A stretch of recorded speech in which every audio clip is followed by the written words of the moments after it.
जय राधा माधव कुंज विहारी।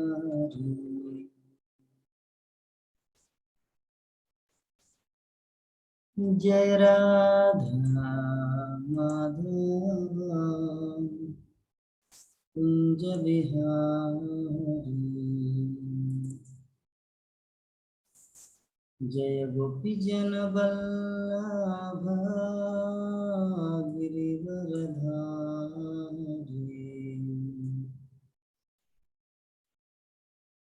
यशोदनन्दना व्रज जनरञ्जना। यशोदनन्दना व्रज जनरञ्जना। यमुनातीरावनचारी।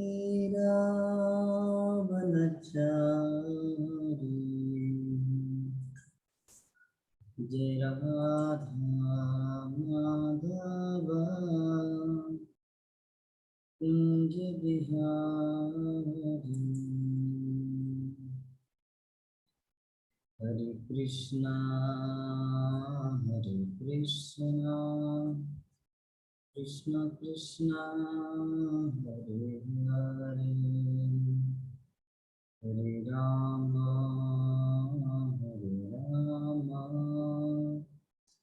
राम राम हरे हरे। हरे कृष्णा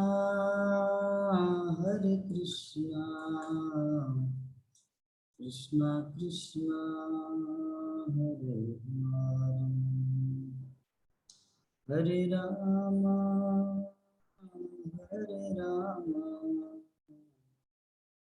राम राम।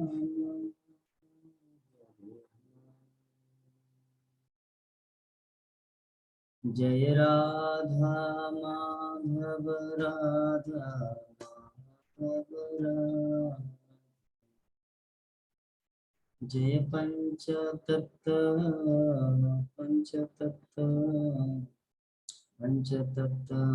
जय पंचतत्व। जय गौरनिताय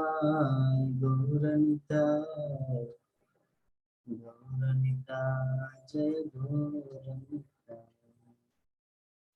जय नृसिंहदेव नृसिंहदेव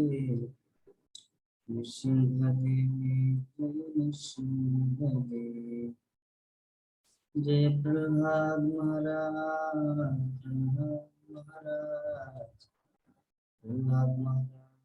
जय प्रहलाद महाराज। जय जय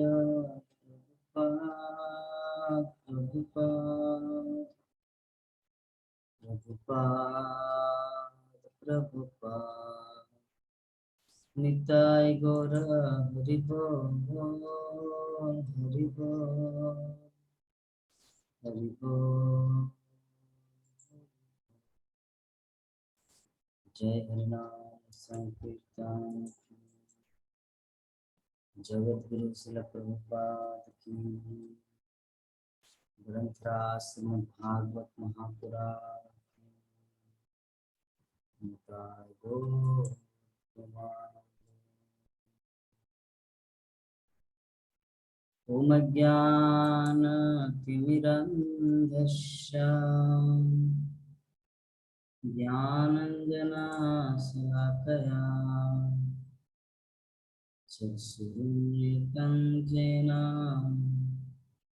तस्मै श्रीगुरवे नमः। श्रीचैतन्यमनोभीष्टं स्थापितं येन भूतले स्वरूपकदा मह्यं ददाति स्वपदान्तिकम्। वन्देऽहं श्रीगुरु श्रीयुतापदकमलं श्रीगुरुं वैष्णवांश्च श्रीरूपं साग्रजातं सहगना रघुनाथं सजीवं साद्वैतं सावधूतं परिजनासहितं कृष्णचैतन्यदेवं श्री राधा कृष्ण पादान सहगना ललिता श्री विशाखान्वितांश्च नमो विष्णुपादाय कृष्णपृष्ठाय भूतले श्रीमते भक्तिवेदांत स्वामी नामिने नमस्ते सरस्वती देवी गौरवाणी प्रचारिणे निर्विशेष शून्यवादी पश्चात् देशतारिणे हे कृष्णा करुणा सिंधु दीनबंधु गोपिका कांत नमस्ते तप्त कांचन गौरांगी राधे वृंदावनेश्वरी वृंदावनेश्वरी देवी प्रणमामि हरे कल्पतरुभ्यश्च कृपा सिन्धुभ्येव च ज्ञानं पावनेभ्यो जय श्री कृष्ण चैतन्य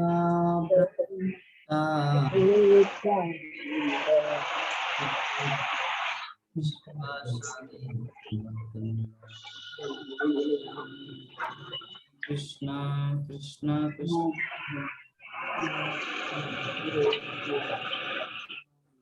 राम हरे राम राम राम हरे हरे ओम नमो भगवते वासुदेवाय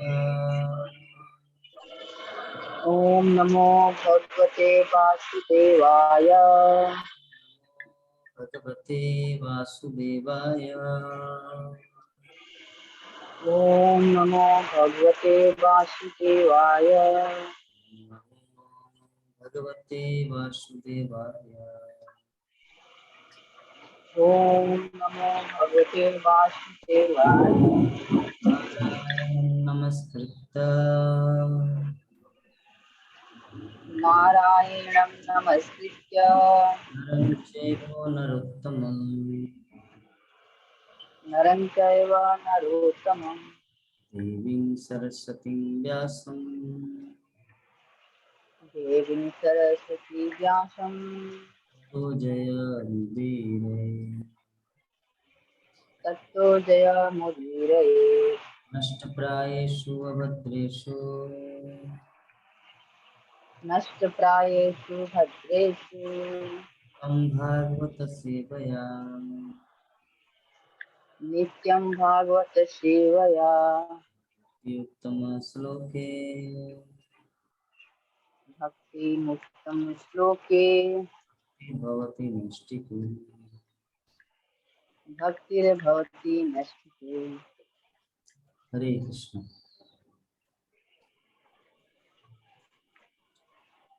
तो आज हम लोग श्रीमद् भागवतम प्रथम स्कंद 13 अध्याय श्लोक संख्या 28 के ऊपर चर्चा करेंगे। तो सर्वप्रथम हम लोग श्लोक को उच्चारण करेंगे।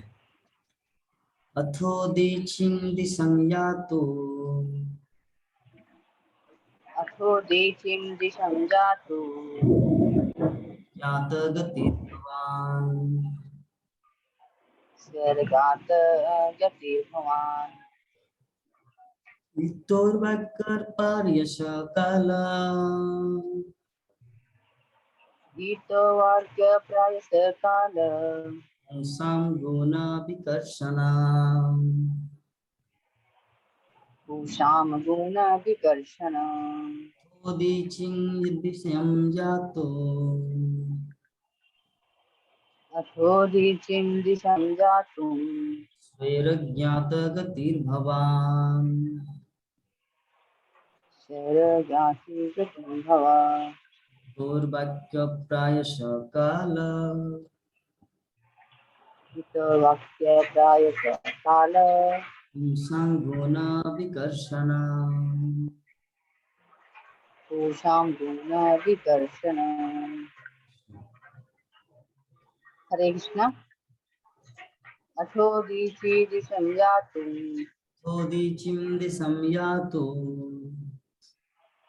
स्वर्गात् गतिर्भवान्। वेरगात गतिर्भवान्। उपवाक्यपास काल वाक्य प्रायश काल पूषां गुण विकर्षण। संपूर्ण विकर्षण। अनुवाद और तात्पर्य पढ़िए माताजी। हरे कृष्णा। अतः कृपया कृपया आप अपने कुटुंबियों को बताए बिना तुरंत उत्तर दिशा की ओर प्रस्थान कर दीजिए, क्योंकि शीघ्र ही ऐसा समय आने वाला है जिसमें मनुष्य के सद्गुणों पर वास होगा। तात्पर्य जय प्रभुपाद की।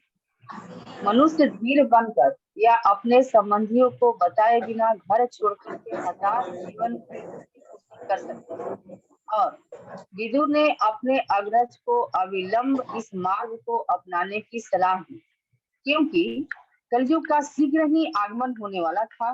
बद्ध जीव भौतिक संसर्ग के कारण पहले से पतित हुआ होता है, और कलयुग में तो मनुष्य के सद्गुण न्यूनतम स्तर तक पहुंच चुके होंगे। उन्हें सलाह दी गई है कि कलयुग के आगमन के पूर्व ही ये घर छोड़ दें, क्योंकि विदुर ने जीवन के कई सत्य के विषय में अपने बहुमूल्य उपदेशों द्वारा जो वातावरण उत्पन्न किया था, वह कलयुग के तेजी से निकट आने के कारण लुप्त हो जाएगा। सामान्य व्यक्ति के लिए नरोत्तम बनना अर्थात भगवान श्री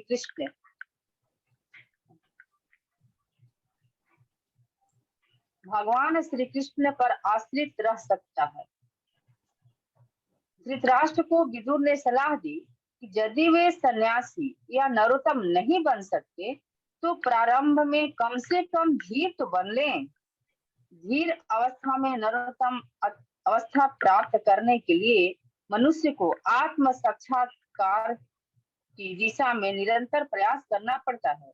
धीर अवस्था योग पद्धति के दीर्घकालीन अभ्यास से प्राप्त होती है, किंतु विदुर की कृपा से धीर अवस्था के साधनों के ग्रहण करने की इच्छा से ही यह अवस्था प्राप्त की जा सकती है, जो संन्यास की प्रारंभिक अवस्था है।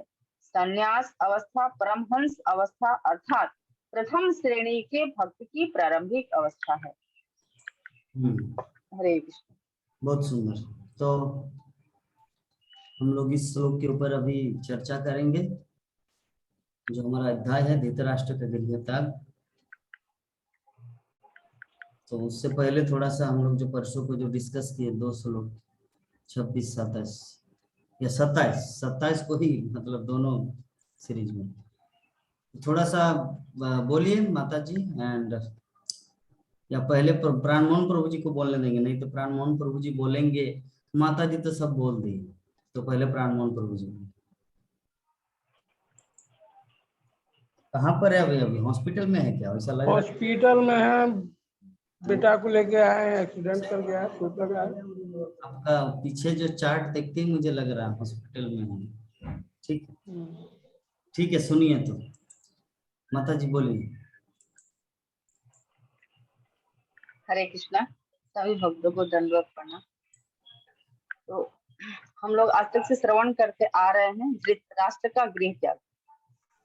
तो विदुर जी अपने बहुत कड़वे शब्दों में धृतराष्ट्र को बोल रहे हैं कि मानव जीवन का मुख्य उद्देश्य है भगवत प्राप्ति।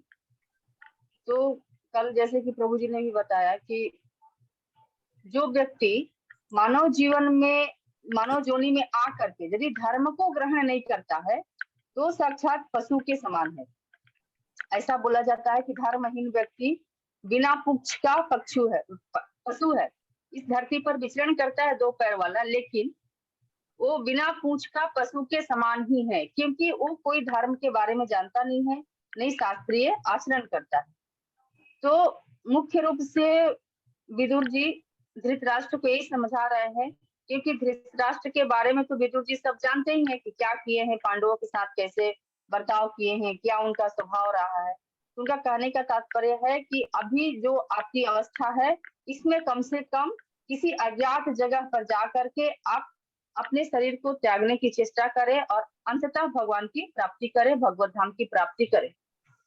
तो इस प्रकार से हम लोगों ने कल उस दिन का क्लास में देखे कि हम लोग का जो आचार्य है नरोत्तम दास ठाकुर, तो उनका भी जो प्रभु जी ने गीत का माध्यम से बताया था कि वो भी यही कहना चाहते हैं कि मानव जीवन पा करके यदि हम भगवान का भजन नहीं किए तो समझो जानबूझ करके इस जगत में आकर के विष काम कर रहे हैं, क्योंकि सिर्फ सुनने लायक भगवान की कथा ही है, देखने लायक भगवान का स्वरूप ही है, पहले से प्रभु जी ने हम लोग को जैसे बताया। तो हमारे आचार्यों का भी कथन यही है, तो हमें तो आचार्यों का ही पथ प्रदर्शन पर चलना है। इस प्रकार से हमें अपना जो है जीवन जो मिला है, इतना बहुमूल्य जीवन मिला है, उसको भगवान की प्राप्ति के लिए गंवाना चाहिए। इस प्रकार से हम लोगों ने तीन प्रकार का, 3 कोटि के जीव मनुष्यों के बारे में हम लोगों ने कल जाना। तो प्रथम कोटि का जीव वो है जो कि अपने समझ से या किसी के समझाने से उसमें धर्म के प्रति जो जागरूकता आता है और भगवान की भक्ति करने के लिए तत्पर होता है, जागरूक हो जाता है, तो वो प्रथम कोटि का मनुष्य माना जाता है। द्वितीय कोटि का बताया गया कि वैसे व्यक्ति जो अपने इच्छाओं के लिए संन्यास धारण करते हैं, तो हताश भावना, जो संसार से इस भौतिक जगत से हताश होकर के साधु का स्वरूप बना करके भगवान का भजन कीर्तन करते हैं, तो वो दूसरे कोटि का मनुष्य बताया गया। तीसरे कोटि का सबसे उत्तम बताया गया कि वो व्यक्ति होते हैं, वो भक्त होते हैं जो निष्ठावान, पूर्ण विश्वास अपने भगवान परम पुरुषोत्तम भगवान श्री कृष्ण पर रख करके अपने आप को उनके प्रति शरणागति कर देते हैं कि जो है सो हमारे भगवान है और उनके लिए ही भजन कीर्तन करते हैं। वो व्यक्ति इस संसार के बारे में जानते हैं कि इस संसार में दुख ही दुख है, आनंद तो सिर्फ भगवान के पास ही मिल सकता है, इसलिए वो कुछ सोचे बिना हर पल अपने पास अपने भगवान को महसूस करते हुए अपना सारा जीवन भगवान के प्रति शरणागति कर देते हैं। वो 3 प्रकार का मनुष्यों के बारे में बताया गया है। फिर उसमें सबसे उत्तम बताया गया कि धीर व्यक्ति होता है। तो धीर व्यक्ति कौन है कि किसी भी स्थिति में अपने आप को अविचलित नहीं करता, सामान्य अवस्था में रहता है और वो अपने पारिवारिक मोह ममता में जकड़ा हुआ नहीं रहता। वो भगवान की भक्ति करने के प्रति सतत प्रयत्नशील रहता है, जागरूक रहता है और मौका मिलते ही कहीं सुदूर अवस्था में भी जा करके भगवान को अज्ञात अवस्था में भी अपना भजन कीर्तन करने के लिए ये रहता है। तो कहने का तात्पर्य प्रभु जी जो हम लोगों ने बताया कि ऐसा कोई जरूरी नहीं है कि संन्यास धारण करके हम लोग घर द्वार छोड़ करके और जा करके ही भगवान का भजन कर सकते हैं। तो जैसे हमारे घर में जहाँ अनुकूल व्यवस्था मिल रही है, हमारे भजन कीर्तन करने के लिए परिस्थितियां सामान्य है, कोई व्यवधान नहीं आ रही है, कोई कष्ट नहीं आ रही है, तो हमें अपने घर में ही रह करके अपने घर को ही मंदिर बना करके, पहले जैसे प्रभु जी बताए थे जहाँ कृष्ण की पूजा होती है, जहाँ उनकी मंदिर है वही वृंदावन है, वही मथुरा है, वही मायापुर धाम है, तो जहाँ हमारे भगवान है वही धाम है। तो इस प्रकार से हम लोग अपने घर में ही रह करके भगवान की भक्ति और जो हमारा आचार्यों के प्रति मंगला आरती वगैरह वगैरह जो बताया गया है हम लोग अपना घर में भी कर सकते हैं। घर छोड़ने की स्थिति तब आती है जबकि हम शुद्ध वैष्णव बने हुए हैं या हमारे मार्ग में भजन करने में, खान पान में कोई व्यवधान आता है। हमारे घर परिवार वाले, मान लीजिए हम बहुत मेहनत से अपना भोजन प्रसाद तैयार किए और वो हमारे से ईर्ष्या करते हुए कुछ मिला देते हैं, आमिष पदार्थ मिला देते हैं, तो हमें शुद्ध भोजन नहीं मिल पाता है। तो इस स्थिति में जो है हम घर त्याग करके और जा सकते हैं। उसमें भी एक बड़ी सुंदर तात्पर्य प्रभुपाद जी ने बताया कि हमको बोल के नहीं जाना है कि हम जा रहे हैं, क्योंकि यदि हम भक्ति करने के लिए घर परिवार से परामर्श लेना, सलाह ले, तो कोई हम लोगों को ये परमिशन नहीं देगा कि हाँ आप जाओ भजन करने, भक्ति करने के लिए जाओ। भले कहीं घूमने फिरने जाना है तो उसके लिए हम लोगों को आज्ञा मिल जाएगा कि हाँ चलो हम भी साथ में चलते। लेकिन यदि भक्ति के लिए, भजन के लिए हम लोग कहीं जाए, निकलना चाहते हैं तो जल्दी नहीं मिलता है। तो इसलिए हमको क्या करना है, उस समय यदि हमको भजन करने के लिए कोई व्यवधान आ रहा है तो तात्पर्य में के अनुसार हमें बिना बताए किसी अज्ञात जगह पर चले जाना है और खूब आनंद से भगवान का भजन करना है और 100% अपने आप को भगवान के प्रति शरणागति कर देना है। क्योंकि बार बार प्रभु जी बताते हैं हम लोगों को कि किसी भी चीज को करने के लिए अभ्यास का जरूरत होता है और अभ्यास करते करते वो चीज जो है ऑटोमेटिक हमारे स्वभाव में आ जाता है।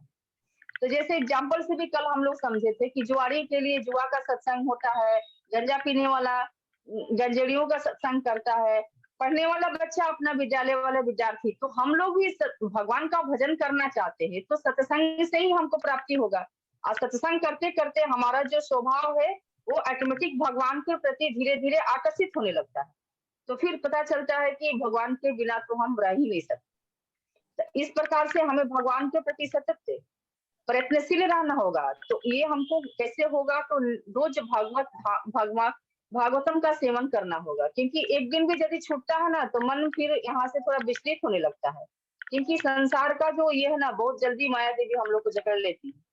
तो इसलिए जब हम लोग निरंतर कथा सुनते हैं, निरंतर कथा में आते हैं, तो भगवान के प्रति हमारी उत्सुकता बढ़ती है कि आज तो इतना हुआ, कल की कथा में क्या होगा, कल का श्लोक में और नया क्या हमें मिलेगा। तो ये क्यों होता है, क्योंकि हम लोग इसके प्रति थोड़ा सा जागरूक है। जागरूक तो है नहीं 100%, ये तो जागरूकता तो हमारे आचार्यों के प्रति था, हम लोग को 1% भी नहीं बोल सकते हैं। तो जैसे हमारा उत्सुकता थोड़ा थोड़ा भी भगवान के प्रति बढ़ेगा तो ऑटोमेटिक हमारे स्वभाव में आ जाएगा कि अभी हमको कथा सुनना है, प्रभु जी कल कुछ नया बताएंगे। तो इस प्रकार से अपने स्वभाव में डालना है। तो इस प्रकार से जैसे कि प्रभु जी बताए कि ये स्वभाव हम मनुष्यों में ही मिल सकता है।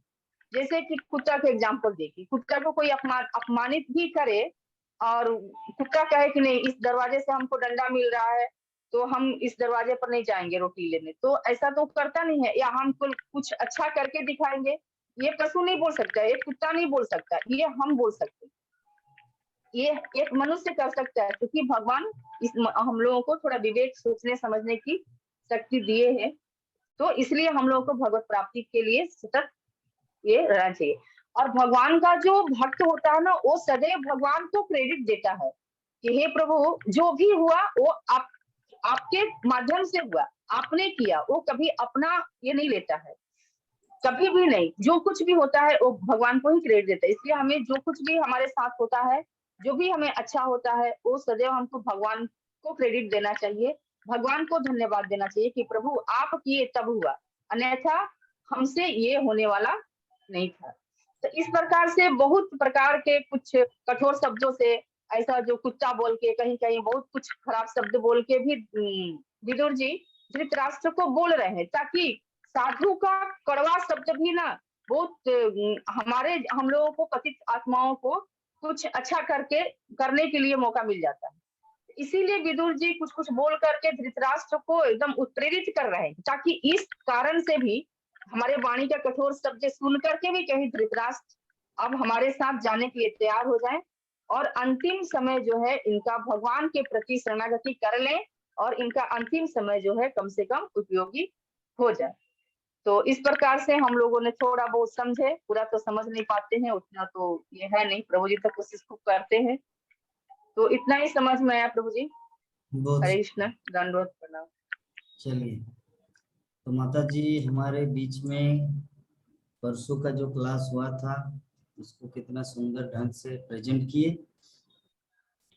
तो मैं तो क्लास अभी करूंगा, अभी मेरे मन में एक गाना बार बार उभर आ रहा है, मैं रोज सुनता हूँ सुबह सुबह। मैं चाहता हूँ कि आप लोगों को थोड़ा सुनाऊं फिर भागवत क्लास स्टार्ट करते हैं, क्योंकि अभी मन में वही बार है, क्योंकि रोज सुबह सुबह सुनता हूँ, जब स्नान करने घुसता हूँ, तिलक लगाता हूँ, धोती पहनता हूँ, तो वही गाना सुनता हूँ। ठीक है, तो वो गाना सुन लेते फिर क्लास चालू कर दो। हरे कृष्णा कृष्णा कृष्णा हरे हरे, हरे राम राम राम हरे हरे। तो विभा माता जी सुन रहे थे, मैं सोचा कि चलिए अभी थोड़ा समय है तो बर्तन मांज के आ जाते। मैं सोचा ऐसा करने। चलिए, बहुत सुंदर। तो ये जो आज का हमारा श्लोक है, 28 नंबर श्लोक, 28 नंबर श्लोक में वर्णन है कि अतएव कृपा करके आप अपने कुटुंबियों को बिना बताए तुरंत उत्तर दिशा की ओर प्रस्थान कर दीजिए, क्योंकि शीघ्र ही ऐसा समय आने वाला है जिसमें मनुष्य के सद्गुणों का ह्रास होगा। तो ये कौन किसको बोल रहे हैं? विदुर धृतराष्ट्र को बोल रहे हैं। देखिए, जब तक किसी को थोड़ा डराएंगे नहीं ना, तब तक वो कोई भी चीज नहीं करेगा। जैसे बच्चे, हे वहां पे मत जाओ, वहां पे कुत्ता बैठा हुआ है, वो काटेंगे। तो जब ऐसे बोलेंगे तो हे बाबा, तब तो मैं नहीं। तो विदुर भी वैसे धृतराष्ट्र को बच्चे की तरह डरा रहे हैं। एक्चुअली विदुर जो बोल रहे हैं वो एक्चुअली मिथ्या नहीं बोल रहे, वो सच में कि कलियुग रूपी एक कुत्ता है या आएगा जो मनुष्य के सद्गुण का ह्रास होगा, अर्थात हमारे जितने सारे सद्गुण हैं उनको कलियुग खा लेंगे। जैसे बच्चे को बोलते हैं पिता, नहीं नहीं नहीं, वहां पे मत जाओ, वहां पे कुत्ता बैठा है, भू भू करके आपको काट। तो धृतराष्ट्र को भी विदुर यही चीज बोल कि आप यहाँ पर मत रहिए, चलिए मेरे साथ उत्तर की ओर। उत्तर की ओर एक्चुअली हम लोग जानते हैं कि उत्तर की ओर क्यों जाते हैं ज्यादातर भक्तगण। हमारे पूर्व काल से लेकर आज तक ज्यादातर भक्तगण उत्तर की ओर जाते हैं। What is the secret? क्योंकि उत्तर जो है ना वो देवभूमि कहलाता है। उत्तर की दिशा उत्तराखंड, आपका ये जो उत्तर दिशा में ही सब कुछ ज्यादातर धाम है। अभी आपके मन में प्रश्न हो सकता है, प्रभु जी तो तिरुपति बालाजी वो सब धाम नहीं है क्या? रामेश्वरम, जगन्नाथपुरी वो सब धाम नहीं है क्या? है, लेकिन एक्चुअली हिमालय पर्वत जो है ना उत्तर की ओर है। इसलिए हिमालय पर्वत, एक्चुअली पर्वत श्रृंखलाओं में ध्यान अच्छा होता है। आपको एक नदी, जैसे नदी तो शहरों में भी होता है, मुंबई में नदी है, बहुत सागर है, लेकिन वहां पे ध्यान भजन साधन नहीं होता। क्यों? क्योंकि पर्वत नहीं है, सागर के किनारे नहीं होता है। भजन साधन करने के लिए ऋषि मुनिगण प्राचीन काल में उत्तर की ओर जाते थे और अभी भी जाते, क्योंकि पर्वत में क्या होता है ना, सब कुछ फैसिलिटी होता है, खाने पीने का, रहने के लिए गुफा, पीने के लिए पानी, झरने का जल, और आपका खाने के लिए वो फल वगैरह, विभिन्न वेराइटी जो फ्रूट्स। तो ये चीज सिर्फ नदी किनारे क्या मिलेगा? गंगा फल, जो मछली। साधु लोग तो ऐसा नहीं खाएंगे। जो हमारे बंगाल में कुछ कुछ नास्तिक टाइप के जो भक्त हैं, उनको बताया जाता है मछली क्यों खाते हैं, बोले कि मछली कहाँ खा रहे, हम तो गंगा फल खा रहे। गंगा नदी का फल है। ये सब नॉनसेंस है, ये सब फालतू जो जगत को भ्रमित कर रहे हैं, खुद ठग रहे हैं, दुनिया वालों को ठग रहे हैं। तो पूर्व में अर्थ उत्तर की ओर जाने का अर्थ है क्योंकि हिमालय पर्वत है, और हिमालय पर्वत में सब कुछ फैसिलिटी रहता है, खाने का, पीने का, रहने का, गुफा है, एवरीथिंग। पर्वत में सब कुछ, पहाड़ से भी बड़ा है पर्वत, तो हिमालय पर्वत है। और हिमालय का जो एरिया जो है ना बहुत दूर दूर तक फैला हुआ है। इंडिया तो है ही, भारत तो है ही, चाइना, तिब्बत, नेपाल, ठीक है, ये बहुत दूर तक फैला हुआ है हिमालय पर्वत। इसीलिए भक्तगण या ऋषि मुनिगण अपनी साधन भजन करने के लिए उत्तर की ओर जाते थे। और दूसरी बात यह है कि पर्वत में अगर आप जाएंगे ना तो कोई आपको खोज नहीं पाएगा, लेकिन अगर किसी नदी किनारे जाएंगे तो वो तो इधर से उधर दिखता है। मान लीजिए कि विवाह प्राण मोहन प्रभु जी सब कुछ छोड़ के चले गए, मुंबई के सागर किनारे, मान लीजिए मुंबई बना नहीं, सिर्फ सागर किनारा है, मुंबई शहर नहीं है, तो ऐसे जगह जगह में अगर वो रहेंगे, कहाँ रहेंगे? बालू के नीचे? नहीं।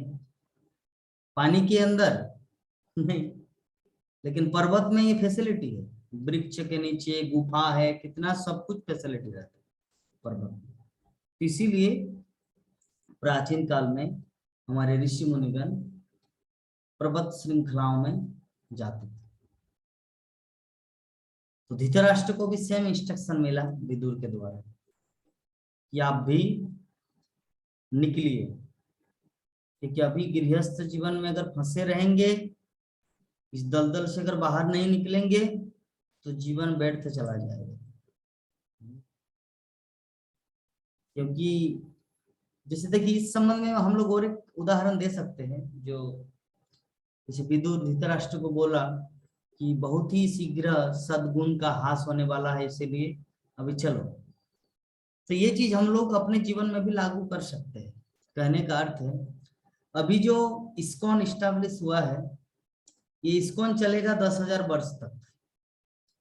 तो अभी मान लीजिए अगर हम लोग भक्ति नहीं करते, थोड़ा मोटा मोटी भक्ति किया और मर गए, और हमारा जन्म होगा मान लीजिए 10,000 वर्ष के बाद, इस्कॉन चलेगा 10,000 वर्ष तक। तो 10,000 वर्ष के बाद अगर हमारा जन्म होगा तो क्या हाल होगा? हम लोग भक्ति कर पाएंगे? नहीं कर पाएंगे। क्यों? क्योंकि धर्म बोल के तो कुछ रहेगा ही नहीं, ना भगवत गीता रहेंगे, ना भागवतम रहेंगे, ना हरिनाम रहेंगे, कुछ भी नहीं, सब कुछ हास हो जाए, एवरीथिंग इज फिनिश। तो इसीलिए हम लोग को क्या करना है, जैसे विदुर ने इंस्ट्रक्शन दिया था धृतराष्ट्र को भक्ति करने के लिए, उसी प्रकार श्रील प्रभुपाद हम सबको इंस्ट्रक्शन दे रहे भक्ति करने के लिए। ये जो तन मिला है, मनुष्य शरीर प्राप्त हुआ है, अगर इसे अभी उपयोग में लाए तो फ्यूचर अच्छा होगा। अगर अभी नहीं करेंगे तो ये मरने के बाद कब जन्म होगा कोई पता नहीं। ऐसा नहीं कि मैं जन्म मतलब मृत्यु के बाद सीधा मनुष्य रूप में आऊंगा, ऐसा नहीं कि मृत्यु के बाद मैं 2 महीना के बाद ही मेरा जन्म होगा, कोई गारंटी नहीं। किसी भी समय हम लोग अगर मान लीजिए मृत्यु हो जाते तो कुत्ता भी बन सकते हैं, बिल्ली भी बन सकते हैं, बंदर भी बन सकते हैं, और अगले जीवन में क्या होगा कोई गारंटी नहीं। और पता नहीं है 10,000 वर्ष के अंदर ही मेरा जन्म होगा या नहीं होगा। मान लीजिए मृत्यु के बाद हम लोग एक पेड़ बन गए, तो पेड़ का आयु होता है बहुत दिन। तो पेड़ जब बना तो ऐसा, तो पेड़ तो कोई सुकृति या कोई पुण्य फल, अगर कोई व्यक्ति आके अगर पेड़ के नीचे बैठेंगे तब पेड़ को थोड़ा सुकृति मिलता है, पेड़ पौधों को थोड़ा सुकृति मिलता है। अगर आम का वृक्ष है, वो फल है, वो फल अगर भगवान की सेवा में लगे, अगर कोई व्यक्ति खा के तृप्त तो हो सकता थोड़ा सा सुकृति अर्जन करे, तो भगवान देखेंगे, प्रकृति देखेंगे कि ये तो सुकृति काम किया है, पुण्य काम किए, चलो इसको